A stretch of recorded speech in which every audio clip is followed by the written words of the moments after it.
கள்ளக்குறிச்சி மாவட்டம் கள்ளக்குறிச்சி நகராட்சிக்கு உட்பட்ட குடிநீருக்கு பயன்படுத்தப்பட்ட மோட்டார் மற்றும் மின்சார பெட்டி கள்ளக்குறிச்சியில் இருந்து சங்கராபுரம் செல்லும் சாலையில் சாலை ஓரமாக வைக்கப்பட்ட மின்சார பெட்டியில் மின்சாரம் பெட்டியின் முழு பகுதியும் பாய்ந்துள்ளது.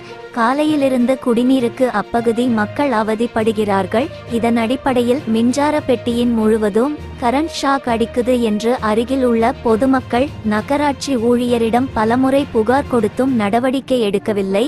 இதன் அடிப்படையில் மின்சார பெட்டியும் அபாய நிலையில் உள்ளது.